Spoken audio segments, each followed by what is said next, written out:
Hello students, आप लोगों का स्वागत है मेरी किसी क्लासेस में जहां पर हमारा उद्देश्य है आपकी कामयाबी किसी भी कीमत पर। आज हम लोगों को जो टॉपिक चलने वाला है उसका नाम है profit and loss. Profit and loss. और इसमें हम जो करा रहे हैं वो करा रहे हैं किरण की प्रॉब्लम 91 से प्लस से हमारी प्रॉब्लम चल रही है। स्टूडेंट से कांटेक्ट करने के बाद मुझे कुछ प्रॉब्लम डाउट उनके आए हैं जो किरण में आए हैं 91 से प्लस में, उसे मैं आज आप लोगों के सामने सॉल्यूशन करने वाला हूं। ठीक, तो इन क्वेश्चनों को देखते चलना। अच्छा, सिलेक्टेड क्वेश्चन करने का फायदा क्या होता है? सबसे पहली बात, एक से लेके सभी क्वेश्चन भी कराए जा सकते थे, लेकिन सबसे पहला क्वेश्चन ये आता है कि सिलेक्टेड क्वेश्चन ही क्यों कराए जाते हैं। सिलेक्टेड क्वेश्चन का मेन पर्पज ये होता है, यदि आप लोगों ने पहले कभी तैयारी की हुई है, ठीक, तो आप लोगों को कभी पूरी बुक या पूरी वीडियो को मतलब पूरी की पूरी बुक करने की आवश्यकता नहीं है। आप बस इन सिलेक्टेड और प्रॉब्लम वाले क्वेश्चंस को देखेंगे तो आपकी प्रॉब्लम वहां पर क्लियर हो जाएगी और हम उस समय पर ये कह सकते हैं कि हाँ, हमारी किरण की बुक कंप्लीट है। ठीक है ना, क्योंकि ये सिलेक्टेड वही क्वेश्चन है जो प्रॉब्लम में आते हैं, और जो प्रॉब्लम में आते हैं वो नॉर्मली प्रॉब्लम जो होती है वो ज़्यादातर स्टूडेंट की कॉमन होती है। तो उसी कॉन्सेप्ट को यहाँ पर रखते हुए हमने कुछ इस तरीके से सीरीज स्टार्ट की है जिसमें मैं किरण के डाउट वाले क्वेश्चनों को क्लियर कराता हूँ। तो स्टार्ट करते हैं। टाइप फर्स्ट में ऑलरेडी करा चुका हूँ, टाइप सेकंड में कोई प्रॉब्लम नहीं है स्टूडेंट की। टाइप थर्ड से स्टार्ट करते हैं और टाइप थर्ड का सबसे पहला क्वेश्चन जो है, क्वेश्चन नंबर है 9। Type third question number 9। तो टाइप थर्ड पे पहुंचते हैं और इसका क्वेश्चन नंबर 9 देखते हैं क्या है। उसने कहा है 2 घड़ियों की लागत 16:23 के अनुपात में है। पहली घड़ी की लागत 10% बढ़ा दी गई और दूसरी घड़ी की लागत 477 रुपये बढ़ा दी गई। दूसरी घड़ी की लागत 477 रुपये बढ़ा दी गई, जिस कारण अब यह अनुपात 11:20 हो गया। सिंपल कॉन्सेप्ट है, कुछ नहीं करना। देखो, मान लो पहले कीमत थी 16x और ये कीमत थी 23x। 10% की वृद्धि के बाद कीमत होगी 110। देखो, जब कभी भी किसी भी वैल्यू में कुछ प्रतिशत वृद्धि करके वृद्धि के पश्चात जो वैल्यू प्राप्त होती है वो मुझे ज्ञात करनी होती है, तो उसे मैं 100 प्लस करके परसेंटेज कैलकुलेट कर देता हूं, जैसे कि यहां पर किया। ठीक है ना, प्लस यहां पर किए 477, जिसके बाद ये अनुपात कितना हो जाएगा 11:20।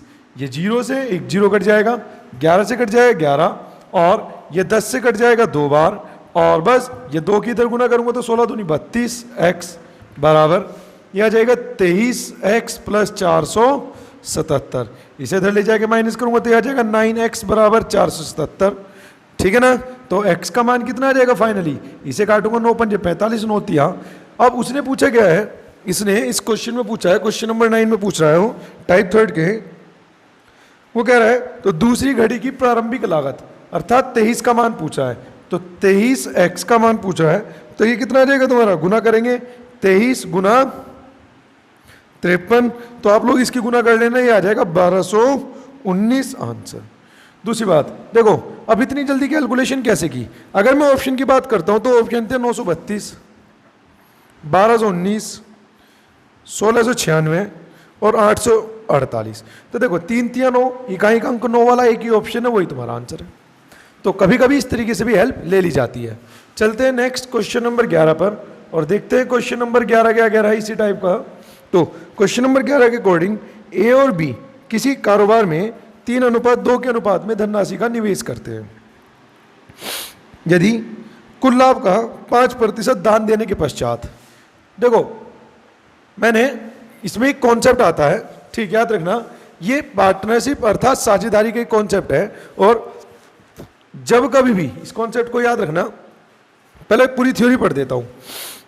3:2 के अनुपात में धन का निवेश किया, यदि कुल लाभ कुल लाभ का 5% दान दे दिया गया तो लाभ में से ए का हिस्सा 8550 है, तो कुल लाभ टोटल प्रॉफिट क्या होगा। देखो याद रखना, पार्टनरशिप का कोई भी एक ऐसा क्वेश्चन जिसमें उन्हें होने वाला जो लाभ है उसे पूरा का पूरा विभाजित ना किया जाए अनुपात के रूप में। ठीक, जैसे 5% दान दिया है तो जो इन्होंने विभाजित किया है वो कितना किया है, तो विभाजित जो किया है वो 95% किया है ना। जो विभाजित किया है वो कितना किया है, 95%। इस अनुपात में जो विभाजित किया गया वो कितना किया गया, 95%। तो तुम्हें करना क्या है, तुम्हें बस ये देखना है कि ओरिजिनल वैल्यू क्या दी गई। तो उसने कहा है कि 8,550 रुपये ए को प्राप्त हुए, तो कंपेयर कर देते हैं सेम वैल्यू से अनुपात की। अगर मैं कह दूं कि उसके हिसाब से 8,550 रुपए प्राप्त हुए ए को, तो मेरे अकॉर्डिंग कितने प्राप्त हुए? 3। तो क्या मैं यहां से ये कह सकता हूं कि एक का मान हो जाएगा 8,550 बटे 3। टोटल निकाल लेता हूं, टोटल से मुझे ये पता चल जाएगा कि ए और बी के बीच में कुल कितनी धनराशि बांटी गई, 3 और 2 5, ये टोटल आ गया। तो ये कंप्लीट जो ये पूरा टोटल है, ये कहा जा सकता है कि कुल लाभ का 95% बराबर 8,550 बटे 3 गुना 5, क्योंकि इस 5 से वो वैल्यू आई है जो इस अनुपात में बांटी गई, और इस अनुपात में कितनी बांटी गई? 95%। तो डायरेक्ट कुल लाभ का इतने प्रतिशत कैलकुलेट कर लेंगे, तो जो भी एक्स का मान होगा कैलकुलेट कर लेना, वही तुम्हारा टोटल प्रॉफिट बताएगा यहाँ पर। क्लियर इतनी बात? फटाफट इसका स्क्रीनशॉट लीजिए, फिर मैं टाइप थर्ड का क्वेश्चन नंबर 12 को देखते हैं। चलिए, तो हटा रहा हूं मैं इसे और फिर देखते हैं टाइप थर्ड का क्वेश्चन नंबर 12 क्या कह रहा है।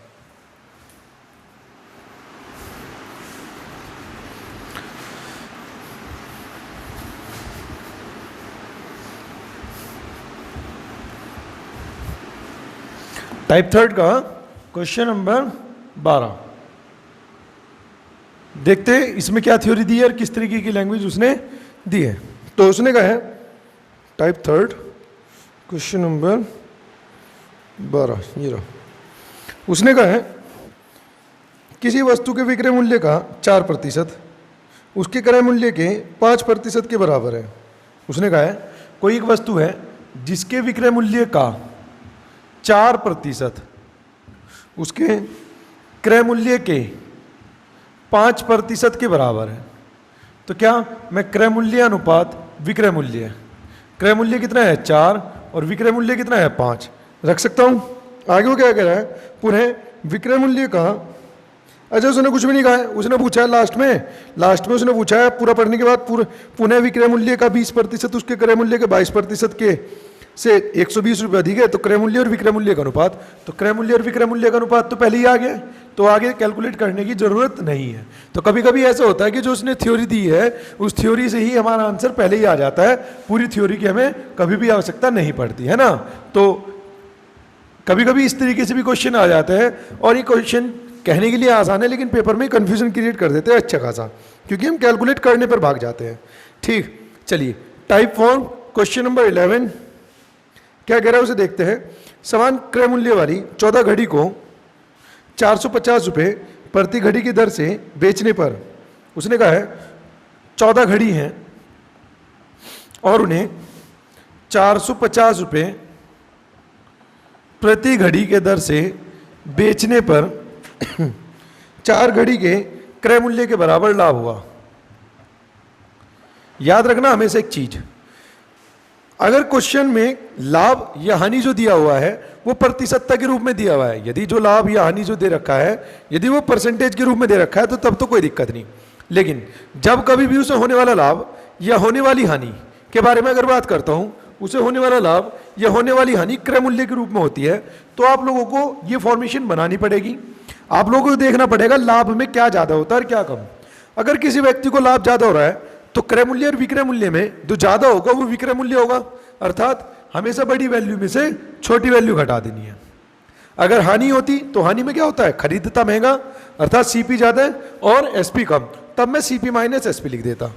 कितनी क्वांटिटी उसके पास टोटल 14, तो मैं कह सकता हूं 14 उसने बेची 14 उसने खरीदी, तो 14 घड़ी का जो विक्रय मूल्य है उसमें 14 घड़ी का क्रय मूल्य घटाने पर जो बराबर आएगा वो 4 घड़ी का क्रय मूल्य आ जाएगा। तो यहां से मैं क्रय मूल्य और विक्रय मूल्य का अनुपात निकाल लेता हूं, यानी कि 14 एसपी बराबर 18 सीपी। ठीक है, 2 से कट जाएगा 7 और 2 से कट जाएगा 9, अर्थात एसपी अनुपात सीपी कितना आ जाएगा तुम्हारा, एसपी तो हो जाएगा 9 और सीपी हो जाएगा 7। अब आगे चलते हैं। उसने जो तुम्हें जानकारी दी है वो विक्रय मूल्य दिया है, किसका, प्रति घड़ी का। ठीक, तो मैं कह दूंगा एक घड़ी का विक्रय मूल्य 450, मेरे हिसाब से कितना है 9 है ना, एक का मान 50, तो उसने पूछा प्रति घड़ी का क्रय मूल्य अर्थात 7 का मान कितना हो जाएगा 350, यही आंसर है। तो मेरा कहने का मतलब यह है कि ये इतने आसान कॉन्सेप्ट है, बहुत ही आसान कॉन्सेप्ट है। बस आप लोगों ने मेरे लेक्चर को अटेंड किया हो और वहां पर आप लोगों ने उन वीडियो को प्रॉपर तरीके से देखा हो। ठीक है, चलिए चलते हैं नेक्स्ट। क्वेश्चन नंबर आ जाएगा तुम्हारा 17। क्वेश्चन नंबर 17 क्या कह रहा है, क्वेश्चन नंबर 17 के अकॉर्डिंग है, किसी वस्तु को 21 रुपये में बेचने से एक आदमी को क्रय मूल्य के बराबर हानि प्रतिशत हुई, वस्तु का क्रय मूल्य ज्ञात कीजिए। देखो उसने कहा किसी एक वस्तु को 21 रुपये में बेचा, जो मैंने इसकी टाइप 1 कराया है उसमें सबसे पहला क्वेश्चन यही कराया था, ठीक है ना, इसी कॉन्सेप्ट का याद रखना। इसके लिए मुझे ऑप्शन की जरूरत पड़ती है तो मैं ऑप्शन लिख लेता हूँ, 30 या 70, अगला है 35 या 60, 45 और 50, ये ऑप्शन है अपने पास। देखो तो जरा फिर से थ्योरी रिपीट कर देता हूं। जब कभी भी तुम लोगों को विक्रय मूल्य दे रखा हो, जैसे कि कितना दिया यहां पर विक्रय मूल्य 21 रुपये, और उसने कहा है कि उस व्यक्ति को जो हानि हुई है या जो लाभ हुआ है वो उतने ही प्रतिशत है जितना उसका क्रय मूल्य है, ठीक, यानी कि होने वाला लाभ या होने वाली हानि उतने ही प्रतिशत है जितना उसका क्रय मूल्य। फॉर एग्जाम्पल मान लो किसी वस्तु का क्रय मूल्य 20 रुपये है तो उसे 20% का ही लाभ हुआ है, या 30 रुपये तो 30% का लाभ हुआ है, 40 रुपये है क्रय मूल्य तो 40% का लाभ हुआ है। और वो कह रहा है कि उसे हानि हुई है जितना क्रय मूल्य है उतने ही प्रतिशत की हानि हुई है। तो अगर मैं क्रय मूल्य पहले ऑप्शन के अकॉर्डिंग 30 मान लेता हूं तो हानि भी 30 ही होनी चाहिए, तो 30 का 30% कितना हुआ 9, तो अगर 30 रुपये वाली वस्तु पर उसका 30% यानी 9 रुपये की हानि होगी तो विक्रय मूल्य 21 रुपये हो जाएगा। ये वाली कंडीशन तो सेटिस्फाई होगी, लेकिन ये या कंडीशन में तो बहुत कंडीशन सेटिस्फाई होनी चाहिए। जैसे 70 का 70% निकालूंगा तो 49, और यानी कि 70 वाली वस्तु पर तुमने 49 रुपये की हानि ली तो विक्रय मूल्य कितना आया 21, तो ये भी सेटिस्फाई, तो यही हो गया आंसर। तो इस कॉन्सेप्ट के जितने भी क्वेश्चन होंगे मैं हमेशा आप लोगों को सजेस्ट करूंगा कि आप लोग उन सभी क्वेश्चनों को ऑप्शन से करें। क्लियर है? तो फटाफट यहां तक का स्क्रीनशॉट लीजिए, फिर टाइप 4 का क्वेश्चन नंबर 27 को देखते हैं क्या कह रहा है। चलिए हटा रहा हूं मैं इसे और देखते हैं टाइप 4 का क्वेश्चन नंबर 27।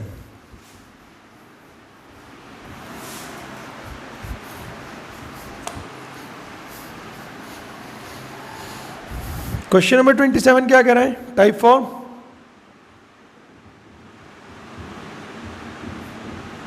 चलिए type 4 question number 27।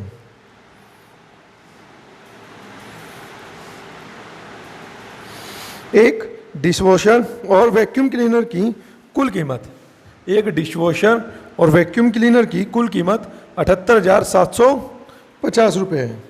Vacuum cleaner को 37% के लाभ पर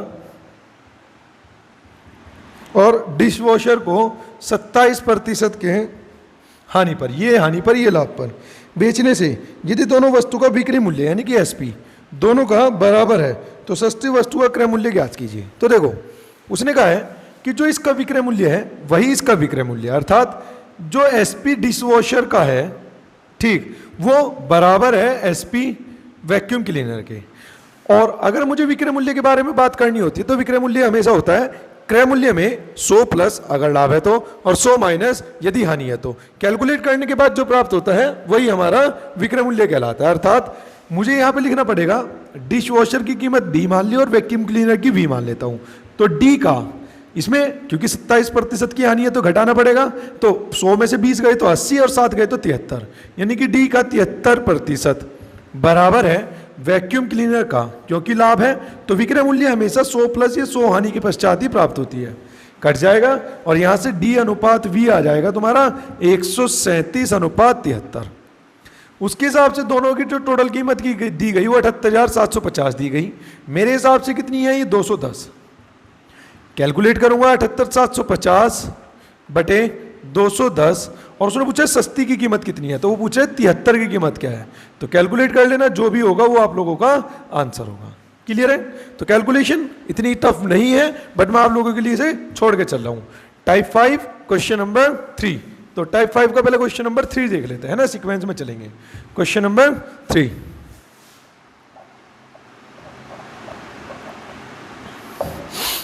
टाइप 5 क्वेश्चन नंबर 3 क्या कह रहे हैं, तो ये कह रहे हैं आम के मूल्य में 20% की वृद्धि हो जाने से एक व्यक्ति को 40 रुपये में, देखो 20% की वृद्धि होने से एक व्यक्ति को 40 रुपये में 4 आम कम मिले, ठीक, तो वृद्धि से पहले 15 आम का मूल्य कितना है। देखो मैंने इस कॉन्सेप्ट के बारे में आप लोगों को लास्ट टाइम भी बताया था, फिर से बताता हूं। इस कॉन्सेप्ट को मैं कहता हूं उपभोक्ता का कॉन्सेप्ट, ठीक है ना। क्या कहता हूं? उपभोक्ता का कॉन्सेप्ट। इस कॉन्सेप्ट में क्या होता है, जैसे उसने कहा है कि 20% की वृद्धि के पश्चात 4 क्वांटिटी कम मिली, तो तुम लोगों को डायरेक्ट 100 की वैल्यू निकालनी है। तो 100 का मान क्या आ जाएगा? 4/20 गुना 100। तो ये कट जाएगा कितनी बार? 5। तो 5 चौक 20, यानी कि 20 क्वांटिटी उसे प्राप्त हो रही है। लेकिन अब यहां पर आप लोगों को एक छोटी सी बात याद रखनी होगी, जो ये क्वांटिटी आती है ना, चाहे यहां कीमत बढ़ी हो और चाहे कीमत घटी हो, ठीक है ना, चाहे कीमत बढ़ी हो और चाहे कीमत घटी हो, प्रत्येक दोनों केस में जो एक क्वांटिटी आएगी ये बदलाव के बाद आएगी। ठीक, वो पूछ रहा है कि प्रारंभ में, है ना, उसने क्या पूछा क्वेश्चन में, क्वेश्चन नंबर 3, वो कह रहा है प्रारंभ में मतलब वृद्धि से पहले 15 आम का मूल्य क्या था। तो वृद्धि से पहले पूछ रहा है, तो इसका मतलब मैं कह दूंगा पहले आज उसे कितने आम मिले? 20, जिसमें 4 आम कम मिले, तो पहले उसे 24 क्वांटिटी मिली होगी और रुपयों का तो कोई बदलाव ही नहीं हुआ, यानी कि 40 रुपए में। इसका मतलब उसने पूछा 15 क्वांटिटी कितने की मिलेगी, तो 40/24। पहले 1 के बारे में निकालूंगा और फिर निकालना है 15 के बारे में, तो गुना 15। 8 से कट जाएगा 8 × 24, 8 × 5 = 40। 3 से कट जाएगा 5 और 5 × 5 = 25 रुपए में उसे पहले 15 आम प्राप्त हो रहे होंगे। क्लियर है? तो ये जो कॉन्सेप्ट मैं कहता हूं, ये कॉन्सेप्ट हमारा उपभोक्ता से रिलेटेड है।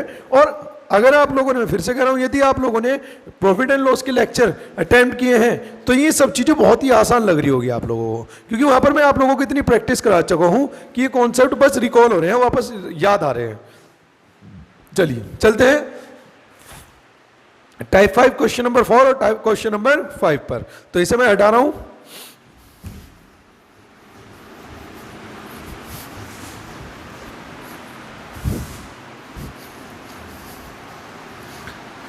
चलिए, तो टाइप 5 क्वेश्चन नंबर 4 और देखते हैं क्वेश्चन नंबर 4 क्या कह रहा है, इसके बारे में भी देख लेते हैं एक बार।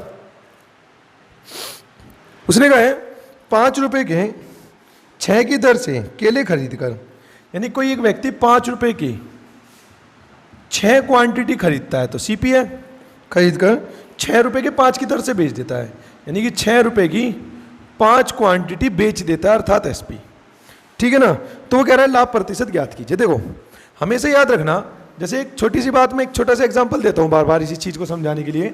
मान लो कोई एक व्यक्ति 100 रुपए में 100 सेब खरीद के लेके आया और वह 50 सेब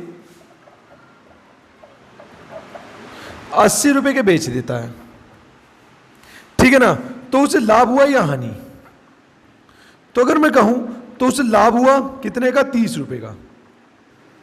ठीक, कारण देखो, हमें से क्या होता है, जब भी हम लाभ निकालते हैं तो हम ये देखते हैं उसने कितनी क्वांटिटी बेची। इससे मतलब नहीं कितनी लाया, वो बेची कितनी? 50। और 50 क्वांटिटी वो कितने रुपए की लाया होगा? जैसे 100 लाया होगा 100 की, तो 50 क्वांटिटी 50 रुपए की लाया होगा। अर्थात ये कहा जा सकता है कि 50 रुपए वाली वस्तु उसे 80 रुपए में प्राप्त हुई, तो 30 रुपए का लाभ। तो कुल मिला के यहां से एक बात आती है समझ में कि जब कभी भी हमें लाभ और हानि निकालना होता है, जब कभी भी हमें लाभ और हानि निकालना होता है, तो उस प्रत्येक केस में हमें क्वांटिटी बराबर करनी होती है, ठीक है ना। और बराबर क्वांटिटी पर उसका क्रय मूल्य और विक्रय मूल्य कैलकुलेट करना पड़ता है। जैसे यहां पर क्वांटिटी की बात करूं तो 6 क्वांटिटी, और यहां पर क्वांटिटी की बात करूं तो 5 क्वांटिटी। तो क्या क्वांटिटी बराबर करने के लिए यहां पर 5 और यहां पर 6 से गुना कर दूं, अर्थात जैसे ही मैं गुना करूंगा तो 5 × 5 = 25 रुपए और 6 × 6 = 36 रुपए। हालांकि इसकी एक ट्रिक ये भी बन जाती है कि इस 5 की यहां पर गुना करो तो 25 और इस 6 की यहां पर गुना करो तो 36। डायरेक्ट भी कर सकते हैं, लेकिन वो काम तभी करना है जब आप लोगों से केवल लाभ यानी प्रतिशत पूछा हो। अगर क्वांटिटी की मात्रा के बारे में बात कर लियो कि उसने कितने सेब बेचे या कितने खरीदे, तो उसके लिए हमें फिर ऐसे ही करना होगा, ठीक है ना, कि इस 5 की इसमें भी करनी होगी, 5 × 30 और ये हो जाएगी 30। फिर हमें इस क्वांटिटी की भी जरूरत पड़ेगी, अदरवाइज नहीं पड़ेगी, क्योंकि इस क्वेश्चन में केवल लाभ हानि पूछा है तो केवल रुपयों की जरूरत है। तो कितने रुपए का लाभ है? 11 रुपए का। कितने पर? 25 की खरीदी और 36 की बेची, तो 11 का लाभ है कितने पर? 25 पर। क्रय मूल्य यानी कि गुना 100 प्रतिशत के लिए 2500 का 100 और ये कितना आ जाएगा? 44%। आंसर यही इसने पूछा है। क्लियर है इतनी बात? चलिए अब चलते हैं नेक्स्ट टाइप 5 का question number 5। Type 5 question number 5 क्या कह रहा है, इसे भी देख लेते हैं। देखो, चैप्टर केवल इस वजह से भारी होता है क्योंकि हम उस पर इतनी प्रैक्टिस नहीं करते। अगर तुम प्रैक्टिस करते हो तो आप लोगों को समझ में आ रहा होगा कि ज़्यादा कुछ करना ही नहीं पड़ रहा है। हर एक क्वेश्चन का या हर एक कॉन्सेप्ट का, हर एक ग्रुप का एक पर्टिकुलर मेथड है, क्वेश्चन कैसे भी आए उस मेथड को अप्लाई कर रहे हैं और आंसर आ रहा है। क्वेश्चन नंबर 5 देखते हैं, टाइप 5 का क्वेश्चन नंबर 5 क्या कह रहा है। तो टाइप 5 उसने कहा है 4 रुपए की 6 की दर से पेंसिल खरीदी गई और 6 रुपए की 4 की दर से पेंसिल बेची गई। इस सौदे में उसे कितने प्रतिशत का लाभ हुआ। सीधा सा है, सेम कॉन्सेप्ट है। ठीक, तो डायरेक्ट वाला कॉन्सेप्ट लगा देता हूं, 4 चौक 16 और 6 छंग 36। इसका मतलब 20 रुपए का लाभ है 16 पर गुना 100% के लिए। तो 4 से कट जाएगा 4 और ये कट जाएगा 25, 4 से कट जाएगा 5 और ये आ जाएगा डायरेक्ट 125%। अब दूसरी बात, कुछ स्टूडेंट ऐसा कर सकते हैं, जैसे मान लो ये 125 आया तो वे गलती से क्या करेंगे, मतलब जैसे यहां पर पता चला कितने का लाभ हुआ 20 का, तो वे क्या करेंगे 125% सोचेंगे गलत है तो उसका आंसर 25% लगा देंगे। याद रखना, अगर हमने ऊपर लाभ लिख दिया है तो वो चाहे 100 से ज्यादा है चाहे 100 से कम आए, वही हमारा लाभ प्रतिशत बताएगा। क्लियर है? फटाफट इसका स्क्रीनशॉट लीजिए, फिर हम टाइप 6 की ओर मूव करते हैं। चलिए चलते हैं टाइप 6 की ओर।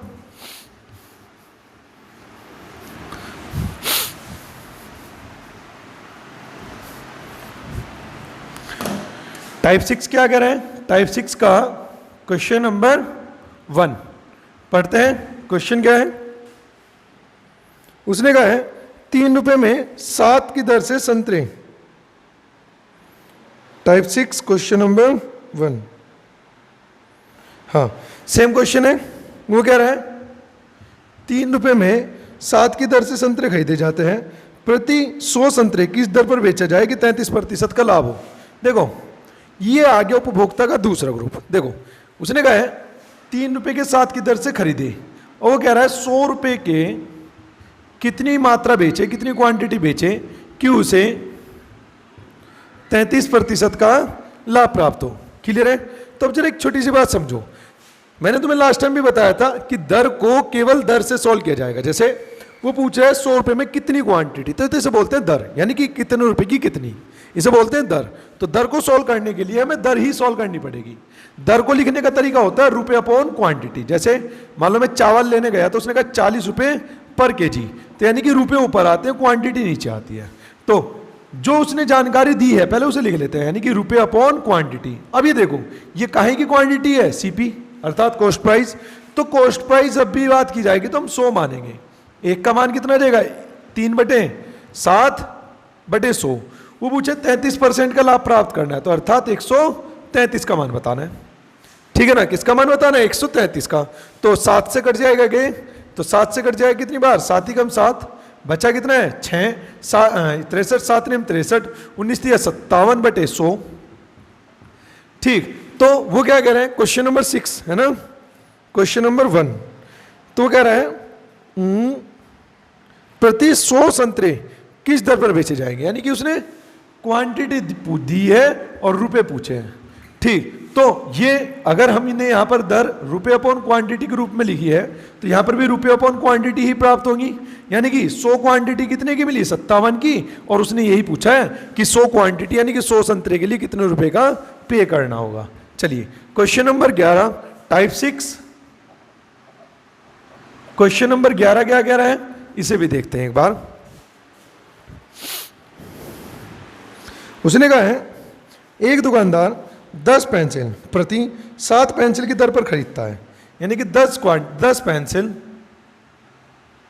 प्रति 7 पेन की दर पर खरीदता है। एक दुकानदार 10 रुपए में, एक दुकानदार 10 रुपए में 7 पेन की दर से खरीद लिया और उसने उन्हें 40% के लाभ पर बेचा। तो तदनुसार किसी खरीदार को 10 रुपए में कितने पेन मिले? तो 10 रुपए में कितने पेन मिले, तो यानी कि वो एसपी पूछ रहा है। ठीक, तो फिर से दर पूछी है, तो दर को मैं फिर से कह रहा हूं दर से ही सॉल्व करेंगे, तो यानी कि रुपए अपॉन क्वांटिटी। अब ये देखो ये किसके बारे में बात की गई? सीपी के। तो सीपी के बारे में तो यानी कि 100 का मान, अगर एसपी होता तो वो लाभ हानि बताता। तो एक का मान कितना जाएगा? 10/7 गुना 100। उसने पूछा 40% का लाभ, तो वो पूछ रहा है 140 का मान ज्ञात कीजिए। तो यानी कि 2 0 से 2 0 कट जाएगा और ये कट जाएगा 2, अर्थात 2/1 तो उसने पूछा है कि 10 रुपए में कितने प्राप्त होंगे, तो 2 रुपए में कितनी क्वांटिटी मिल रही है, 1, तो 10 रुपए में कितनी मिलेगी, तो 5 की यहां गुना कर देता हूं, 5 की यहां, तो 10 रुपए में कितनी मिलेगी, 5 क्वांटिटी, यही आंसर है। क्लियर है? तो कीजिए फटाफट इसे। फिर नेक्स्ट क्वेश्चन नंबर 12 की ओर मूव करते हैं। मैं कह रहा हूं कि कॉन्सेप्ट बड़े एक ग्रुप में, प्रॉफिट एंड लॉस यदि आप लोग रैंडमली ना करके ग्रुप में प्रैक्टिस करते हैं कि भाई इस ग्रुप के क्वेश्चन अब, इस ग्रुप के क्वेश्चन अब, तो प्रॉफिट एंड लॉस से आसान चैप्टर रियल में कोई नहीं है। ठीक है ना? कीजिए फटाफट इसे, हटा देता हूं इसे। और इसके बाद देखेंगे हम टाइप 6 का क्वेश्चन नंबर 12, है ना? इसी के बाद देखेंगे टाइप 6 का क्वेश्चन नंबर 12।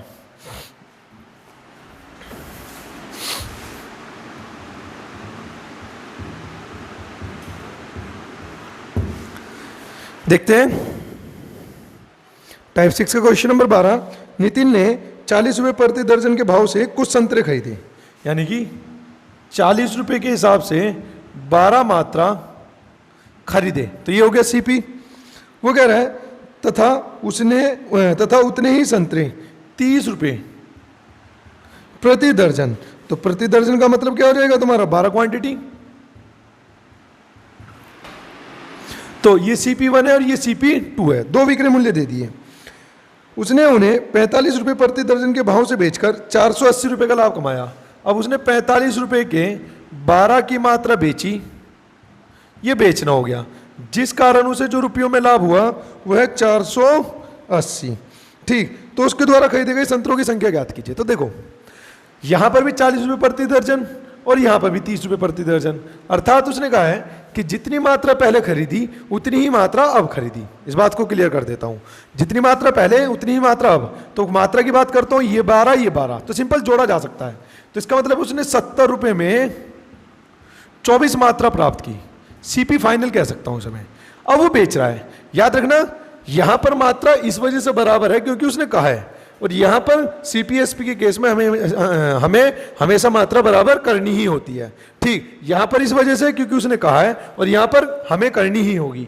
ठीक, तो अगर मैं कह रहा हूं कि यहां पर मात्रा 24 है, यहां पर 12 है, तो यहां पर गुना कर देता हूं 2 से, अर्थात इसका मतलब हो जाएगा 90 रुपए में 24 क्वांटिटी। ठीक है ना? खरीदी कितने की है, 70 की, उतनी ही क्वांटिटी बेच कितने की रहा है, 90 की, उसके अकॉर्डिंग 480 का लाभ, मेरे हिसाब से 20 का, एक का मान कितना आ जाएगा, 24। क्लियर है? अब आगे वो क्या कह रहा है कि उसने कितनी मात्रा खरीदी, तो फाइनली कितनी मात्रा पे काम किया हमने, 24 पर, तो 24 का मान कितना हो जाएगा, 24 गुना 24। लेकिन जो उसने आंसर दिया है वो दर्जन में दिया है, तो दर्जन में कन्वर्ट करने के लिए मुझे भाग करनी पड़ेगी 12 से।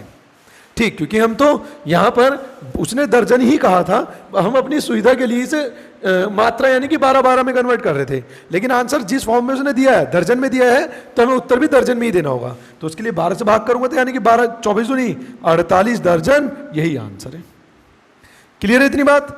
चलिए नेक्स्ट क्वेश्चन नंबर 17 की ओर चलते हैं, इसी टाइप का टाइप 6 का क्वेश्चन नंबर 17, और देखते हैं टाइप 6 का क्वेश्चन नंबर 17 क्या कह रहा है। तो पढ़ते हैं उसके लिए भी। तो सिंपल सी यही बात है कि ग्रुप में अगर काम करते हैं तो चैप्टर बड़ा आसान है। ठीक, उसने कहा एक फल विक्रेता ने 700 संतरे, एक फल विक्रेता ने 700 संतरे 500 रुपए के 100 संतरे के भाव से खरीदे, यानी कि 100 संतरे कितने के, 500 के, तो 700 संतरे जो उसे प्राप्त हुए होंगे वो प्राप्त हुए होंगे भाई 100 संतरे कितने के, 500 के, तो 700 संतरे कितने, गुना कर देता हूं तो 3500 रुपए के। भाई 100 संतरे ऐसे कर लेते हैं ना भाई, 100 संतरे मिलेंगे 500 रुपए के, एक संतरा मिलेगा 5 का, तो 700 संतरे मिलेंगे 7 पंजे 35, यानी कि 3500 रुपए के। इसी की दूसरी इंफॉर्मेशन देख लेते हैं, आगे उसने क्या कहा है, तथा 700 संतरे तथा 700 रुपए के हैं, और एक अन्य किस्म 700 रुपए के 100 संतरे की दर से 500, यानी कि 500 संतरे खरीदे, और दर क्या है, उसने कहा 700 रुपए के 100 की दर से खरीदे। इसका मतलब 100 संतरे जो मिल रहे हैं वो 700 रुपए के मिल रहे हैं, तो 500 संतरे मिलेंगे 3500 के, तो यहां पर कह सकता हूं अन्य 500 संतरे जो मिले हैं वो मिले हैं 3500 के। इसका मतलब यानी कि 1200, इसे कहा जा सकता है कि 1200 जो संतरे हैं वो हैं 7000 रुपए के। क्लियर है? आगे वो क्या कह रहे हैं, उसने कहा है उन्हें 84 रुपए प्रति दर्जन के दर से बेच दिया, यानी कि 84 रुपये प्रति दर्जन के हिसाब से, यानी कि 84 रुपये की 12 क्वांटिटी बेच दी, तो 100 की यहां पर गुना कर देता हूं और 100 की यहां पर गुना कर देता हूं। इसका मतलब क्योंकि ये तो सीपी था और ये एसपी, सीपी एसपी में क्वांटिटी बराबर करते हैं, तो यानी कि 1200 संतरे बेचने में उसे जो प्राप्त हुआ वो 8400 रुपये हुए। तो 7000 की खरीदी, 8400 की बेची, तो 1400 का लाभ कितने पर, 7000 पर, गुना 100% के लिए, तो 20 से 20, 10 से 10, यानी कि होने वाला लाभ आ जाएगा 20% आंसर। क्लियर है? ठीक, क्योंकि ये कॉन्सेप्ट बहुत आसान है तो इस वजह से, और कॉन्सेप्ट क्या मेथड भी कॉमन ही है, तो इस वजह में फटाफट इस कैलकुलेशन को करता चल रहा हूं, है ना।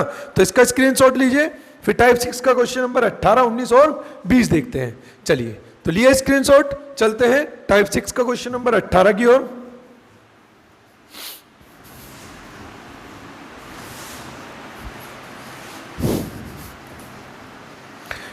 टाइप 6 क्वेश्चन नंबर 18, तो क्या कह रहा है क्वेश्चन नंबर 18? चलिए तो देखते हैं टाइप 6 का क्वेश्चन नंबर 18। वो कह रहा है एक फल विक्रेता कुछ संतरे खरीदता है और उनमें से 40% बेचकर वह सभी संतरों का लागत मूल्य वसूल कर लेता है। बहुत इंपॉर्टेंट क्वेश्चन है, स्टार मार्क करता हूं, समझना भाई, बड़ा आसान भी है। और पहले पूरा पढ़ देता हूं। वह सभी संतरों का लागत मूल्य वसूल कर लेता है। जैसे संतरे अधिक पकने लगते हैं वह कीमत कम कर देता है और शेष में से 80% वह लाभ की पूर्व दर से आधे पर बेच देता है। शेष संतरे जब सड़ जाते हैं तो वह उन्हें फेंक देता है। लाभ का कुल प्रतिशत कितना रहा? सिंपल सा कॉन्सेप्ट है, समझाता हूं। देखो, मान लो उसने 100 रुपए में 100 क्वांटिटी खरीदी। इसका मतलब वो कह रहा है उनमें से 40% क्वांटिटी उसने बेची, तो यानी कि जो बेचे वे 40 संतरे क्रय मूल्य 40, और वो जो बेच रहा है वो इस हिसाब से बेच रहा है कि उसे सभी संतरों की लागत प्राप्त हो जाए, अर्थात 100 रुपये प्राप्त हो जाए। तो अगर मैं लाभ की बात करता हूं तो इसे जो लाभ है वो 60 रुपये का है। तो ये जो 60 रुपये का लाभ है ये 40 का कितने प्रतिशत है? तो ये आ जाएगा 150%। क्लियर इतनी बात? अब वो क्या कह रहा है कि शेष संतरों का, यानी कि शेष कितने बचे? 60, शेष संतरों का कितना? 80%। इसका मतलब 8 छिंग 48, यानी कि 48 संतरे जिनका क्रय मूल्य भी 48 ही होगा, वो इस प्रकार बेचता है कि जो उसे लाभ होता है वो पहले लाभ से आधा प्रतिशत लाभ प्राप्त करता है, यानी कि 75%। तो क्या मैं यहां से विक्रय मूल्य निकाल सकता हूं? अर्थात एसपी आ जाएगा 48 का 75 या 175% निकाल देता हूं तो डायरेक्ट विक्रय मूल्य आ जाएगा। ये कट जाएगा 25 सत्ते, ये कट जाएगा 25 चौका, 4 से कट जाएगा 12 और 12 सत्ते 84। एक विक्रय मूल्य ये रहा और एक विक्रय मूल्य ये रहा। उसने कहा जब अधिक पक जाते हैं, यानी कि कितने हो चुके हैं? 88। तो जब 12 संतरे अधिक पक जाते हैं तो उन्हें वह बिना किसी विक्रय मूल्य के ऐसे ही फेंक देता है। ठीक, उसने ये तो कहा जब संतरे अधिक पकने लगते हैं तो उन्हें वो फेंक देता है। तो यानी कि टोटल अगर एसपी की बात करूं तो टोटल एसपी आ जाएगा 184 रुपये। खरीदा कितने का? 100 रुपए का। बेचा कितने का? 184 का। तो 100 का 84% लाभ, भाई 100 का 84 रुपए पर लाभ, तो 84 रुपए 100 का कितने प्रतिशत हो जाएंगे? तो 84%। यही आंसर है। क्लियर है? तो मैं कह रहा हूं कि क्वेश्चनों की अगर आप लोगों को लैंग्वेज है, ठीक, लैंग्वेज पढ़ रहे हो अच्छे से, तो ये बड़ा आसान चैप्टर है और रियल में मेरी बात पे विश्वास करो, वाकई ही बहुत आसान चैप्टर है।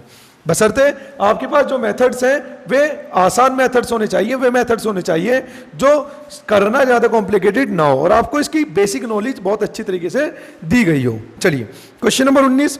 एक दुकानदार प्रति 90 पैसे की दर से 144 वस्तु खरीदता है, यानी कि 90 पैसे की दर से 144 वस्तु खरीदी।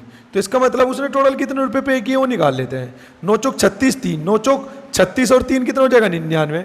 और ये कितना हो जाएगा? 9 ही कम 9, भाई 9 चौक 36, ठीक, तो 3 9 चौक 36 और 3 39, 3 9 और 3 12 और 1 पॉइंट पीछे, यानी कि उसने जो टोटल खरीदा है वो खरीदा है 129.6 का। ठीक, क्वेश्चन नंबर 19 में आगे पढ़ते हैं। रास्ते में 20 वस्तु टूट जाती है, तो इसमें से 20 वस्तु टूटी। तो मैंने अपनी पहली वीडियो टाइप 1 में समझाया था कि जब कभी भी वस्तुएं रास्ते में खराब होती है या टूटती हैं, ठीक, जब कभी वस्तुएं रास्ते में खराब होती है, टूटती है, तो कीमत में कोई बदलाव नहीं होता, बस क्वांटिटी बदलती है। अर्थात जिसे मैं कह रहा था कि 144 वस्तु 129.6 में मिली है, अब मैं कहूंगा 124 वस्तु लाया है वो फाइनली। कितने में? 129.6 में।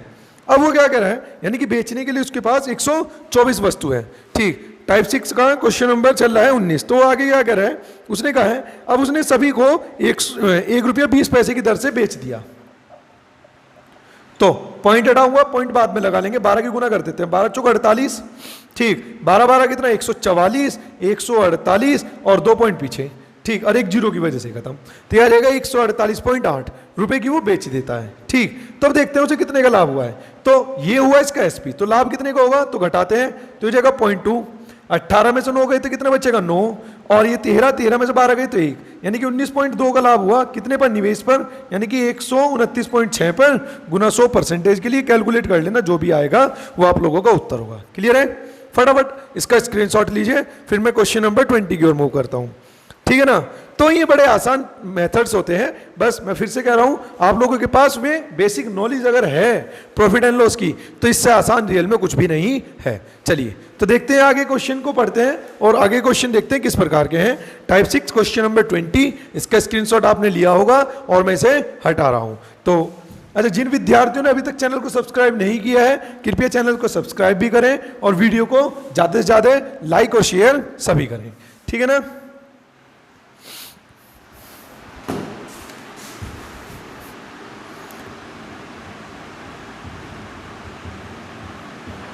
टाइप 6 क्वेश्चन नंबर 20 देखते हैं जी।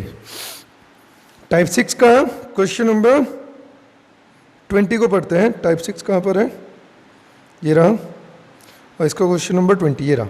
उसने कहा एक आदमी 40 रुपए में 3 की दर से कुछ संतरे खरीदता है।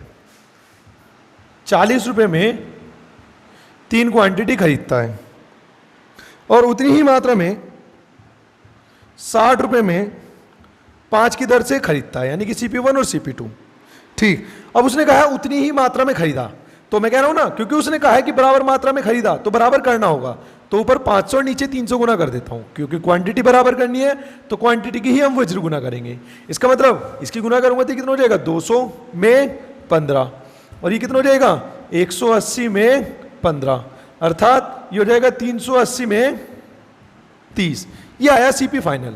तो जब कभी भी 2 बार खरीदा हो तो पहले उसे मर्ज कर लो, अगर बराबर दिया है तो बराबर कर लो, और कोई अगर कोई उसने कहा 1:2 के अनुपात में, तो पहले तो बराबर करना ही करना है। उसके बाद अगर 1:2 होता तो अतिरिक्त हम 1 और 2 की और गुना कर देते, लेकिन बराबर का है तो कोई गुना करने की जरूरत नहीं है, केवल ये वज्र गुना से ही काम चल जाएगा। अगर बराबर के बजाय 1:2 कहता तो वज्र गुना के साथ साथ 1:2 की भी गुना करनी होती है, ये बात ध्यान रखना। ठीक, अब आगे वो क्या कह रहा है क्वेश्चन नंबर 20 में? वो कह रहा है कि यदि वह सभी संतरे 50 रुपए के 3 की दर से बेचता है, यानी कि 50 रुपए के 3 की दर से बेचा। अब जरा एक चीज का ध्यान रखना, हमेशा मैंने बताया ना कि CP तो हम इस वजह से बराबर कर रहे हैं क्योंकि वो कह रहा है, लेकिन SP तो हमें हमेशा ही बराबर करना, अर्थात 10 की गुना करनी पड़ेगी SP क्वांटिटी बराबर करने के लिए। इसका मतलब 500 रुपये हो गए में कितना? 30, तो कितने का लाभ? 120 का।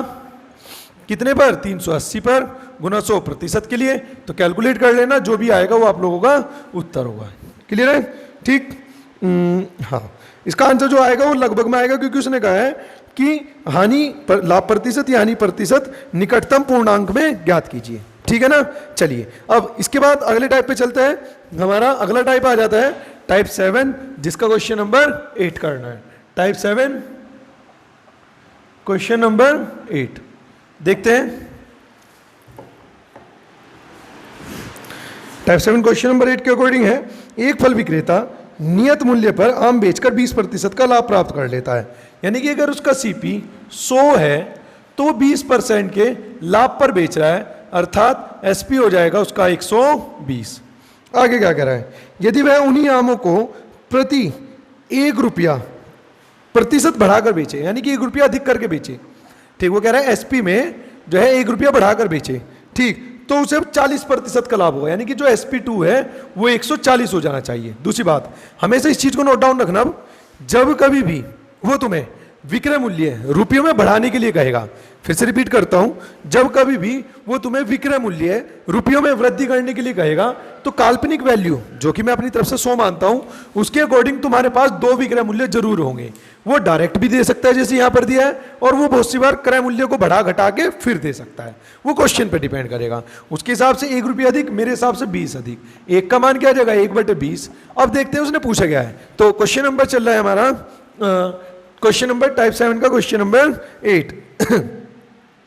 तो वो पूछ रहा है प्रथम स्थिति के अनुसार आम की बिक्री कीमत क्या है। तो आम की बिक्री कीमत अर्थात 120 का मूल्य पूछा है। प्रथम स्थिति उसने क्लियर भी कर दिया। तो 1 का मान है 1/20, तो 120 का मान निकालूंगा तो कितना आ जाएगा 6 रुपए प्रति आम। आंसर क्लियर है। तो यहां का स्क्रीनशॉट लीजिए। फिर हम टाइप 7 का क्वेश्चन नंबर 9 देखते हैं, है ना। इसके बाद आगे क्वेश्चन देखते हैं टाइप 7 के लिए। तो इसका स्क्रीनशॉट लीजिए। चलिए तो चलते हैं, मैं इसे यहां से हटा रहा हूं।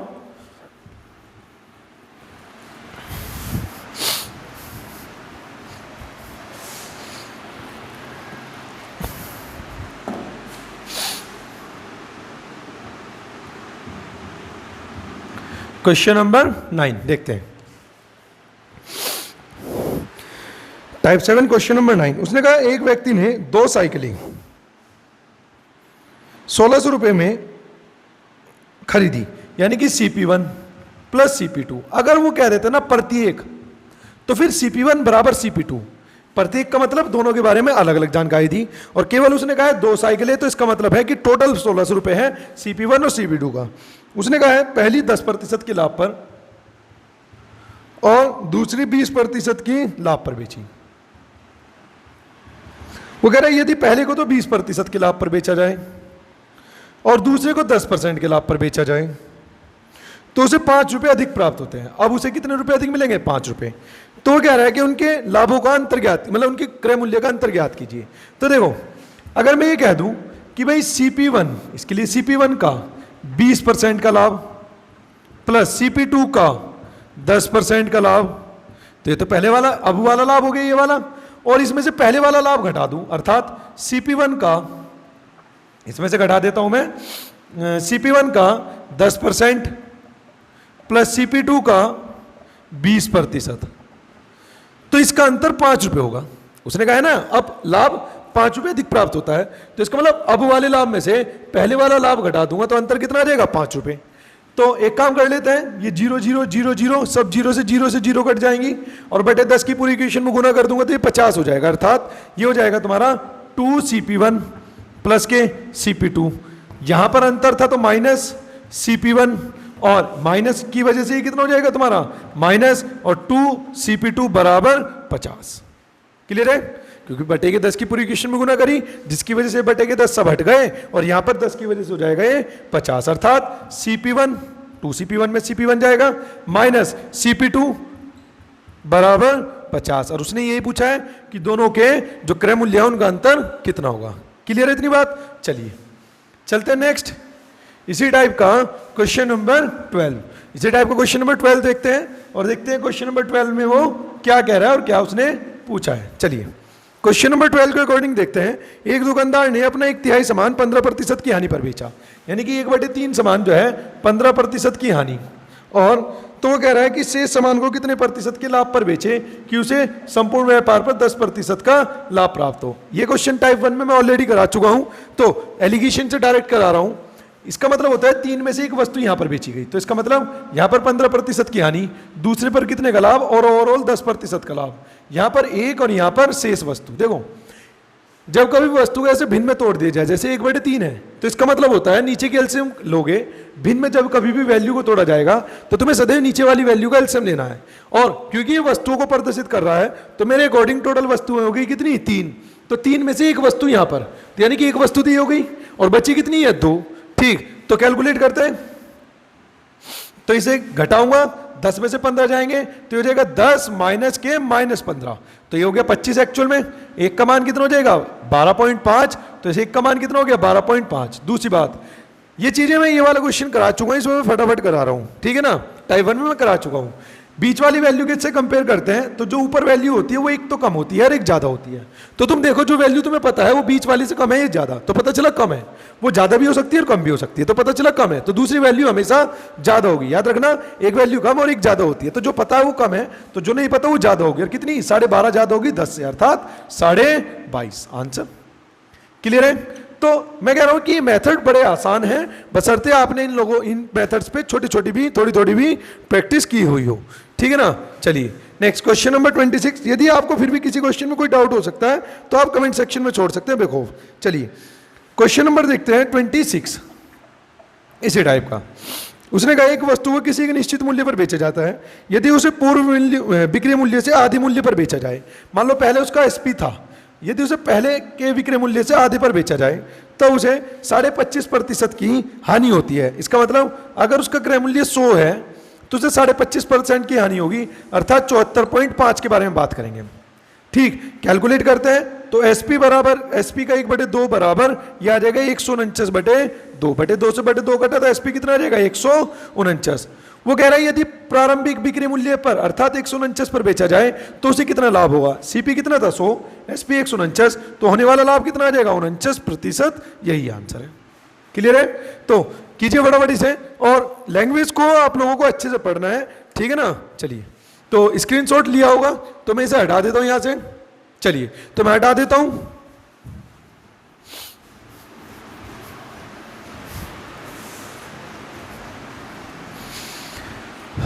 यदि आपको किसी क्वेश्चन में कोई भी डाउट है या वीडियो से रिलेटेड आपको कोई भी संदेह है तो आप उसे कमेंट सेक्शन में छोड़ सकते हैं।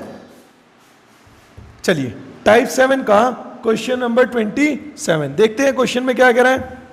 तो टाइप 7 क्वेश्चन नंबर 27 में उसने कहा है एक दुकानदार 150 रुपए प्रति किलोग्राम की दर से एक वस्तु खरीदता है, यानी कि उसने कहा है 150 रुपए पर केजी, यानी कि 1 केजी की दर से एक वस्तु खरीदता है। उनमें से 50% वस्तु नष्ट 15% वस्तु नष्ट हो जाती है। तो अगर 15% नष्ट हो गई तो वो लेके आया है 0.85 केजी। एक का अगर 15% निकालूंगा तो आएगा 0.15, और वो नष्ट हो गई तो वो जो घर लेकर आया 0.85 केजी लेकर आया कितने रुपए में 150 रुपए में। वो कह रहा है कि 20% का लाभ प्राप्त करने के लिए शेष वस्तु को किस कीमत ब्रैकेट में लिख दिया प्रति किलोग्राम पर बेचनी होगी। ठीक, तो एक चीज देखो, उसने निवेश कितने करे हैं 120 और उसे लाभ कितने का प्राप्त करना है 20 का, तो 150 का 120% निकाल दूं, वही वो 1 किलो कितने में लाया 150 में। हालांकि वस्तु 15% खराब हो गई, लेकिन हमारे लिए रुपए तो जुगे तो रहेंगे, क्वांटिटी कम हो जाएगी कितने परसेंट 15%, अर्थात 0.15 कम हो जाएगी। तो मैं कह दूंगा 0.85 केजी लेके आता है कितने में 150 में, तो जो लाभ कमाएगा वो 150 पे तो कमाएगा, और कितने का 20% का, तो उसका विक्रय मूल्य मुझे 120% रखना पड़ेगा। लेकिन उसने पूछा है पर केजी बताना है, ये तो 0.85 केजी का है, तो पर केजी के लिए 150 गुने 120 बटे 100, और ये आ जाएगा बटे में 0.85। कैलकुलेट करते हैं तो पॉइंट हटा के 2 जीरो ऊपर, ये 2 जीरो से ये 2 जीरो जाएंगी, और कैसे कैसे कटेगा 5 से कट जाएगा कितनी बार, तो 5 से कटेगा ये 5 से कट जाएगा 17 बार, और ये 5 से कट जाएगा 24 बार। ठीक, तो इसे कैलकुलेट कर लेना, लगभग में तुम लोगों का आंसर आएगा और वही तुम्हारा उत्तर होगा। क्लियर है? चलिए देखते हैं इसके बाद नेक्स्ट क्वेश्चन नंबर आएगा क्या। ये था क्वेश्चन नंबर 27। इसमें जो ऑप्शन है वह है 208, 207, 205 और 211। तो जैसे ही तुम लोग कैलकुलेट करोगे तो लगभग में 211 आ जाएगा, है ना। कैलकुलेट कर लेना बस आप लोग। चलिए क्वेश्चन नंबर इसका देखते हैं, क्वेश्चन नंबर आएगा 29। ठीक, टाइप 7 क्वेश्चन नंबर 29 पढ़ते हैं। क्वेश्चन नंबर 29 क्या कह रहा है इसी टाइप का। ठीक, तो क्वेश्चन नंबर 29 के अकॉर्डिंग है किसी मिल में मूंगफली के वजन के 20% के बराबर तेल निकाला जाता है। निष्कर्षण के पश्चात जो पदार्थ बचता है उसे मवेशियों के भोजन के लिए 12.5 रुपये प्रति केजी के हिसाब से बेच दिया जाता है। मूंगफली 20 रुपये प्रति किलोग्राम के हिसाब से खरीदी गई। प्रोसेसिंग की कीमत 5 रुपये प्रति किलोग्राम है। तेल को किस मूल्य पर प्रति किलोग्राम पर बेचा जाए ताकि उसे 20% का लाभ प्राप्त हो। तो देखो जरा, उसने कहा है किसी मील में मूंगफली के वजन के 20% के बराबर तेल निकाला जाता है। मान लो उस व्यक्ति के पास 100 केजी मूंगफली है तो उसका 20% ही तेल निकलेगा, अर्थात जो उसे तेल प्राप्त होगा वो कितना हो जाएगा 20 केजी। इसका मतलब जो शेष पदार्थ होगा जैसे कि हम गन्ना करते हैं ना, गन्ने में से रस निकालते हैं, तो उसमें से रस निकला और जो बची खोई उसे हम शेष पदार्थ कर रहे हैं, तो वो बिक जाती है, ठीक है ना। तो इसी तरीके से जो 80 kg बचा उसे उसने बेच दिया 12.5 रुपये पर kg के हिसाब से, तो उसे यानी कि 1000 रुपये यहाँ पर मिल चुके। ठीक, आगे उसने क्या कहा है, उसने कहा जो मूंगफली लेके आया है ना, वो 100 kg मूंगफली वो 20 रुपए के हिसाब से लेके आया है, यानी कि उसे जो रुपए मिले हैं वो 2000 रुपए मिले हैं। और जैसे कि मान लो गेहूं है, तुम गेहूं लेके आए, तो जैसे ही तुम पिसाई के लिए लेके जाते हो तो उसके लिए तुम्हें कुछ प्रति kg पे करना पड़ता है। तो फॉर एग्जाम्पल मान लो मेरे पास 5 रुपए पर kg के हिसाब से पे हो रहा है यहाँ पर, ठीक, तो उसके पास कितने kg है, 100 kg, तो 5 रुपए पर kg निष्कर्षण बोल रहा है, ठीक, यानी कि मूंगफली से तेल निकालने की प्रक्रिया निष्कर्षण कह रहा हूं, ठीक, तो उसके हिसाब से 500 रुपये और खर्च हुए, तो उसके जो टोटल पे हुए, जो टोटल खर्च हुआ, वो टोटल खर्च कितना हुआ, 2500 रुपये। वो कह रहा है कि उसे 20% का लाभ प्राप्त करना है, अर्थात 20% का मतलब 500 रुपये। भाई इसका अगर 20% निकालूंगा तो 500, तो उसे जो टोटल प्राप्त करना है, जो उसे टोटल प्राप्त करने हैं, वो प्राप्त करने हैं 3000 रुपये। प्राप्त 1000 मिल चुके, तो शेष कितने और चाहिए उसे, 2000 रुपये, और वो मिलेंगे केवल तेल से। कितने तेल से, 20 kg से, तो 20 kg तेल से कितने प्राप्त करने हैं, 2 kg, 2000, तो 1 kg कितने का बेचना पड़ेगा, 0 से 0 कटा, तो 100 रुपये पर kg के हिसाब से उसे तेल बेचना होगा। और ये बहुत इंपॉर्टेंट क्वेश्चन है, तो इस पर मैं स्टार मार्क कर देता हूं। क्लियर है इतनी बात। चलिए, तो यहाँ की क्लास आज तक की हम प्रॉब्लम यह टाइप 7 तक की क्लियर कर देते हैं आज तक, ठीक। इसके बाद नेक्स्ट टाइम जो मैं आप लोगों को कराऊंगा वो टाइप 8, टाइप 9 और टाइप 10 की प्रॉब्लम कंप्लीट करा दूंगा नेक्स्ट वीडियो, यानी कि इसकी क्लास 3 में। यदि आप लोगों को टाइप 8, टाइप 9 और टाइप 10 से किरण की बुक से कोई प्रॉब्लम है, तो आप उसे मेरे कॉन्टैक्ट नंबर 8899970308 पर व्हाट्सएप कर सकते हैं। वहां से उन प्रॉब्लम को मैं उठाऊंगा और आप लोगों को उसे सॉल्व करा दूंगा। यदि जो प्रॉब्लम मैंने अभी कराई है हाल फिलहाल में, इससे अगर भी आप लोगों की इन्हीं टाइप में कोई प्रॉब्लम रह जाती है, तो आप सेम इसी नंबर पर 8899970308 पर मुझे व्हाट्सएप कर सकते हैं, जिसे मैं डाउट सेशन में क्लियर करा दूंगा। तो चलिए मिलते हैं अपनी अगली वीडियो में, जहां पर हम प्रॉफिट एंड लॉस का नेक्स्ट 3 जो लास्ट के 3 चैप्टर टाइप रह जाते हैं उन्हें भी कंप्लीट करेंगे। तब तक बने रहिए आप हमारे चैनल मेक इजी क्लासेस से, जहां पर हमारा उद्देश्य है आपकी कामयाबी किसी भी कीमत पर। तो चलिए मिलते हैं अगली वीडियो में।